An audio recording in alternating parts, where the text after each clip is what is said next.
Hey everybody, Tanya Humphrey from Colorado here. Are you struggling with mom guilt? And is it hurting your business because you're focused on the mom guilt that comes with being a mom?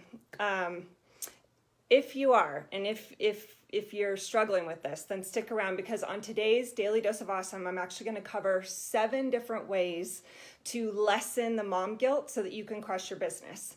And as you're hopping on, go ahead and drop your name and where you're from in the comments and say hello so I can give you a shout out. And then also if you're catching the replay, go ahead and drop replay in the comments as well so I can see who's coming on after the fact. And I will definitely come back and say hello in the comments. Hey Sharon, thanks for hopping on. All right, so we're building a little bit of an audience. Hey, Tracy, one of our mentors here.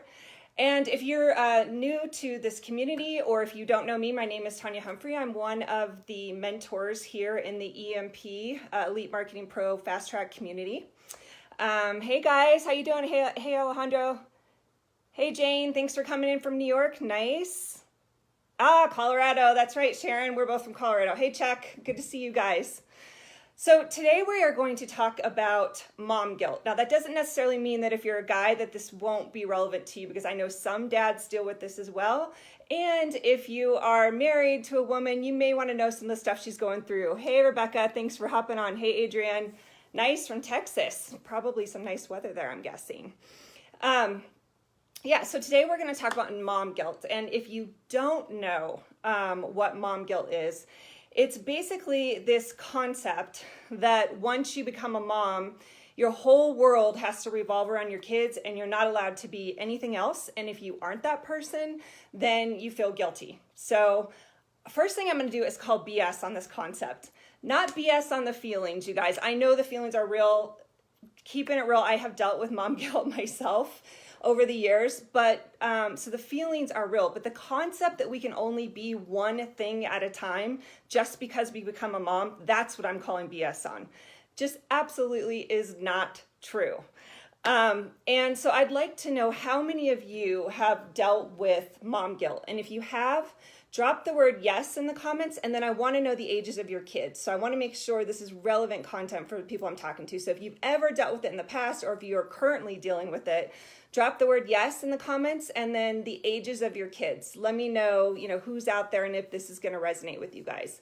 I can tell you personally, for me, I have absolutely dealt with this over the years. I really, really have. And I have kids, so little background for me so you can kind of see, okay, how do I really know what I'm talking about? Well, my husband and I have 7 kids between us. I did not stutter there. Yes, 7 kids between us. So to say that we do a lot of juggling, yes, we do a lot of juggling. Yes, Tracy, Sharon, I see you are. Adrienne, yes, good. I'm so glad this is going to resonate. And over those years, I've kind of learned a few things to help lessen that mom guilt, and I'm going to share those with you. So yes, in the past, but she's 24 now. Nice. Thanks guys for letting me know. All right, good. So the first thing I'm going to do, the first one I'm going to talk about is remember that you were a person before you had kids. You had goals and you had dreams and you had visions and you had things that you wanted to do with your life before you gave birth to a little tiny human. And just because you became a mom doesn't mean that that person went away. So make sure that you're taking time to connect with that pre-kid person, the pre-kid person that had the dreams, that had the goals, that had ambitions for their life. Hey Ron, thanks for hopping on from California. Take the time to really connect with that person because she is still in there and she still needs your love and care just like your kids do. Hey Alicia, thanks for coming on from Tennessee. So that's my first tip, is making sure that you're reconnecting with that person. Okay, my second tip is that you really connect with your reason for building your business. Now, I'm going to tell you that a lot of people, when you ask, what's the reason that you're building a business, they'll say, my kids, which that's a good answer, but it's surface level, right? Your kids. Okay, so what specifically does that mean that you're building your business for your kids? What specifically are you going to do with your kids when your business is where you really want it to be?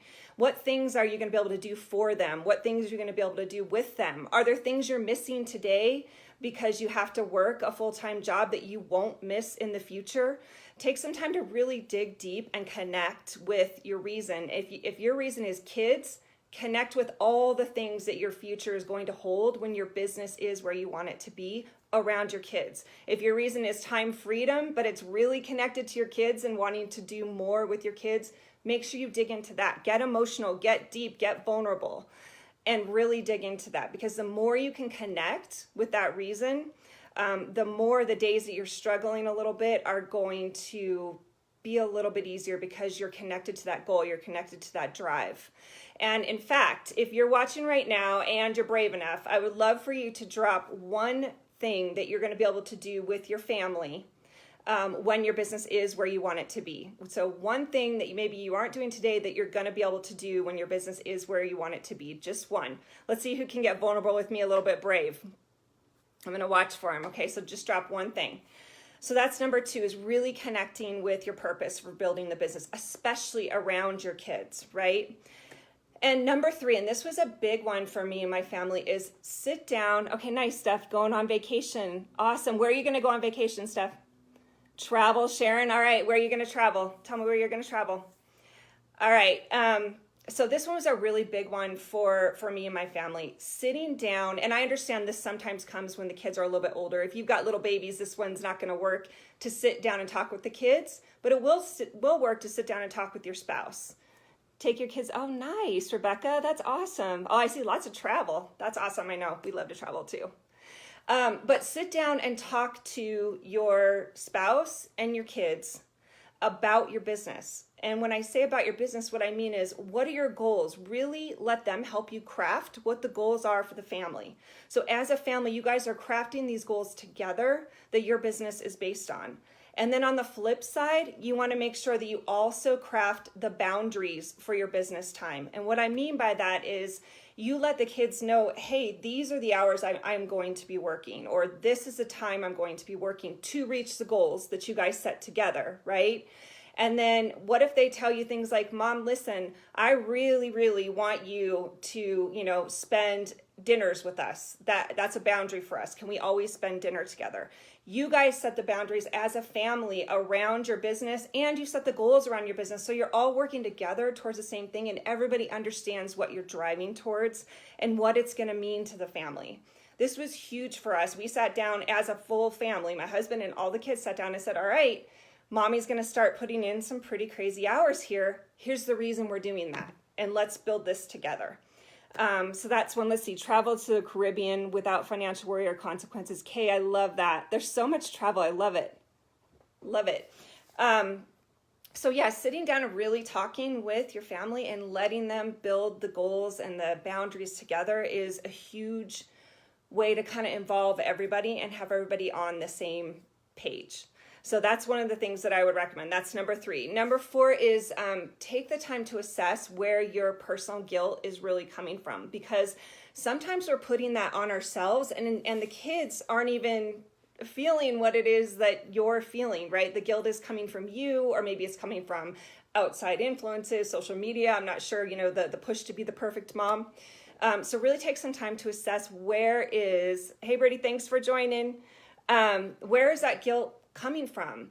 So I'm going to give you guys an example.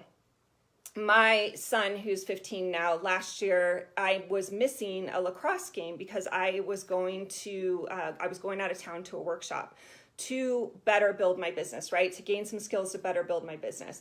And I was just racked with guilt. I mean, racked with, just being full of guilt because I was missing his game, and I rarely miss one of his games. And so I said to him, buddy, I am so, so sorry that I'm missing your game today. And he looked at me and said, Mom, I'm proud of you. It's okay. I know what you're working towards. Now he's 15, right? So he's a little bit older. But just the fact that I took a minute to say, I'm really sorry I missed it. And to him, it was like, where's this guilt coming from? What are you talking about? I'm super proud of you. This is awesome, right? So if they understand what it is that you are driving towards, a lot of times that guilt you're putting on yourself isn't about them. It's about something you're internally dealing with. So take the time to assess, where's it coming from, and talk with your kids about it.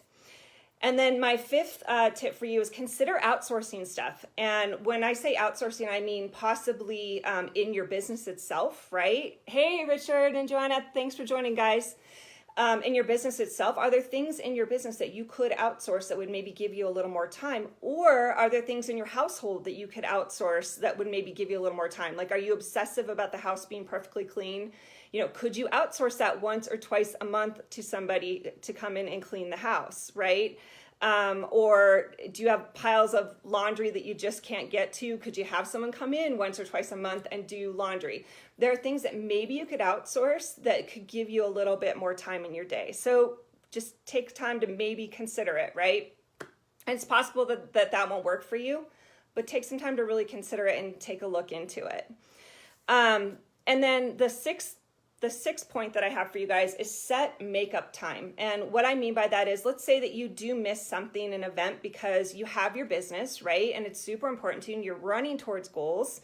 And you miss something, like for instance, my son's game that I was just telling you about. So set some makeup time with your kids. Say, all right, I know I missed your lacrosse game. You know what? Why don't we go to ice cream on Friday night when I get back, right? Set some time with them that kind of, you know, makes up some time with them where you're focused on them if you miss a big event, you know, or you miss something that you feel is important not to miss, because sometimes it's going to happen, guys. It's part of being an entrepreneur. So just set that time. Make sure there's some focused time with them after the fact, or maybe even before the fact. And then, hey, Richard and Joanna, oh, I need that. Yep, I totally hear you. Hey, Amy from South Carolina, thanks for hopping on. And then my seventh tip is this: it takes a village. And I know this is like cliche and oversaid. And what I mean by it takes a village is not only does it take a village to help with the kids stuff, right? So sometimes you're just going to need support on things that you need to do with the kids, but it also takes a village within your business. So are you surrounding yourself with other momapreneurs, you know, other entrepreneurs who can really support and love on you when you're having a day that you just are, you know, down in the dumps and you need to be talked out of it and you need someone to uplift you? Are you surrounding yourself with people that can do that? It's super important to have that community of moms who totally get it, right? Who understand where you're coming from, what you're going through, and can help you kind of crawl out of the muck on the days when you have those, because we all have them. So start looking. If you are surrounded by people like that, that's amazing. And if you're not, start looking, you guys, because they're out there. I hear this so much from the community. How do you deal with mom guilt? This is one of the ways. Surround yourself with mamas who know what you're going through and they're going through it, and can help you get out of it. So that's my seventh tip, is it takes a village. So make sure you're surrounding yourself with really good people. And I know we have some amazing moms in this community, so I would love to hear from you guys. What other tips do you have for overcoming any mom guilt, or when you're having a day and you just need to pull yourself out? And dads too, I know, I'm sorry, I'm talking specifically to moms. You know what? I know dads deal with guilt sometimes too. So dads, if you have tips, you can drop those in too. Tips for overcoming the dad guilt that might come with travel and stuff like that. So go ahead and drop those in. I know you guys have great ideas. I am looking forward to reading them. I would love to see them. So drop for me any ideas that you have. And so the other people in the community can also, you know, go ahead and be part of the community and see the ideas that are coming through. Sometimes, well, honestly, there's some dads that do and some dads that don't, just like there's some moms that do and some moms that don't, right? So, all right, guys, so that is it for today's Daily Dose of Awesome. Okay, let me see. I take one day completely offline to play with the kids. I love that stuff. I love that idea. You know what? Fridays are a big day for me for doing that too. I've learned to apply the same love to myself that I give to my kids. Oh, Sharon, I totally love that. You guys are having some really great ideas, so make sure you drop them in. And you guys, if you're struggling with this, read some of the comments, because there's going to be some awesome ideas coming in. All right, that's it for today's Daily Dose of Awesome. Be sure to join us tomorrow, same time, same channel, for tomorrow's Daily Dose of Awesome. I tell them that I'll make it up better for you. Love it, Joanna. All right, thanks, guys. Bye.